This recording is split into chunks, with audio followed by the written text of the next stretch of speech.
ভাইয়া শুনলাম বর্তমান সময়ে চায়না ট্যুরিস্ট ভিসা বন্ধ, তো চায়না কি বিজনেস ভিসা আপনারা করতেছেন বা কিভাবে করতেছেন? আর আরেকটা ক্লিয়ার করবেন, যেটা হচ্ছে সাদা পাসপোর্টে কি চায়না ভিসা করা যাবে কিনা, বা যারা এর আগে চায়না ট্যুরিস্ট ভিসায় ঘুরে এসেছে তারা ভিসা পাবে কিনা, ট্যুরিস্ট ভিসা পাবে কিনা? আচ্ছা, হ্যাঁ, এই সময় অনেকেই প্রশ্ন করছে যে আসলে চায়নার ট্যুরিস্ট ভিসা খোলা আছে কিনা। আমি দর্শকদের উদ্দেশ্যে বলতে চাই যে এই মুহূর্তে সাময়িকভাবে চায়না ট্যুরিস্ট ভিসা অফ রেখেছে, তবে বিজনেস ভিসা সবার জন্য খোলা আছে, Open, সবার সবার জন্য। জন্য ওপেন আছে। এবং আরও একটি সুখবর হচ্ছে যে বিজনেস ভিসায় কিন্তু তেমন কোনো ডকুমেন্টস প্রয়োজন হয় না। ট্যুরিস্ট ভিসার জন্য যেমন আপনার ব্যাংক স্টেটমেন্ট মিনিমাম 3 লক্ষ টাকা থাকতে হতো, সেই জিনিসটির এখন প্রয়োজন পড়ছে না। ট্রেড লাইসেন্স, জব, এনওসি এগুলো কোনো কিছুরই প্রয়োজন পড়ছে না। শুধুমাত্র পাসপোর্ট এবং ছবি দিয়েই এই মুহূর্তে কনফার্ম বিজনেস ভিসা করা যাচ্ছে। আচ্ছা, ঠিক আছে। আর যারা মনে করেন যে চায়নাতে এর আগে ঘুরে এসেছে ট্যুরিস্ট ভিসাতে, সেই ক্ষেত্রে তারা কি এখন ট্যুরিস্ট ভিসা পেতে পারে নাকি তারাও পাবে না? আচ্ছা, সেই ক্ষেত্রে চায়না এমবাসি, আমরা যেহেতু এখন চায়নার অথরাইজড এজেন্ট এমবাসির, ও গ্রেট, কনগ্রাচুলেশন। সো আমরা চায়নার এমবাসির মিটিংটাতে যে আপডেটটা পেয়েছি, যারা সর্বপ্রথম তারা ট্যুরিস্ট ভিসা এই মুহূর্তে বিএফএসে জমা দিতে পারছে না, কিন্তু যারা হচ্ছে পূর্ববর্তী সময়ে চায়না ঘুরে এসেছে তারা ট্যুরিস্ট ভিসার জন্য জমা দিতে পারবে। আগের মতোই সমস্ত ধরনের তাদের জন্য ডকুমেন্টস প্রয়োজন হবে, কিন্তু এখন কনফার্ম এয়ার টিকিটটা মাস্ট, এটা লাগবেই। আপনার যাওয়া এবং আসা দুটোই রাউন্ড ট্রিপ এয়ার টিকিট থাকতে হবে।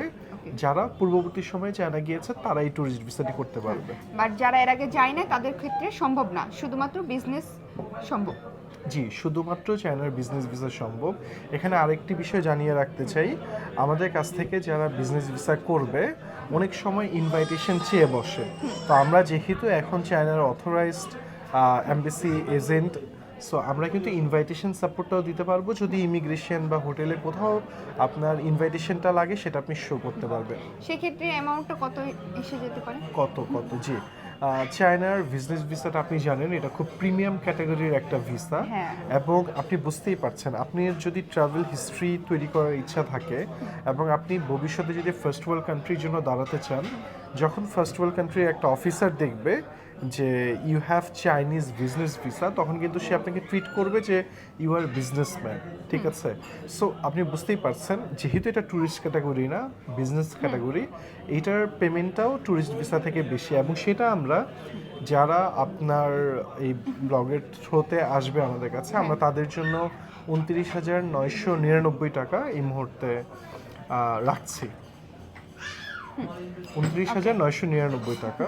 আচ্ছা ভাইয়া, আরেকটা কথা বলবো যে সেক্ষেত্রে কি এমন কিছু রুলস আছে যে পাসপোর্টটা যদি বিজনেস না হয় তাহলে বিজনেস ভিসা পাবে না, বা ক্যাটাগরি যেটা থাকে পাসপোর্টের ক্যাটাগরি, সেখানে কি কোনো মানে ক্যাটাগরি থাকতে হবে এই ভিসার জন্য? না, আপনি জেনে থাকবেন যে পাসপোর্টের ক্যাটাগরি কিন্তু পাসপোর্টের উপরে থাকে না, এটা সিস্টেম সফটওয়্যারে থাকে। এটা কিন্তু অনেকে ভয় পেয়ে যায় যে আমার তো ট্যুরিস্ট ক্যাটাগরি দেওয়া আছে, আমি তাহলে বিজনেস ভিসা পাবো কি পাবো না, বা করাটা ঠিক হবে কি হবে না। না, যেমন আমারই পাসপোর্টের ক্যাটাগরি স্টুডেন্ট দেওয়া ছিল, কিন্তু আমি কিন্তু বয়সের সাথে সাথে আজকে বিজনেসম্যান, রাইট?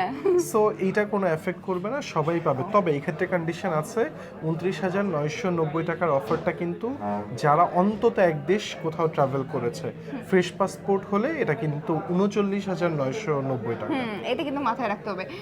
আর হচ্ছে আর কিছু ডিসকাউন্ট দেওয়া যায় কিনা ওনাদের জন্য, মানে আমার পেজ থেকে যদি আসে তাহলে তাদের জন্য?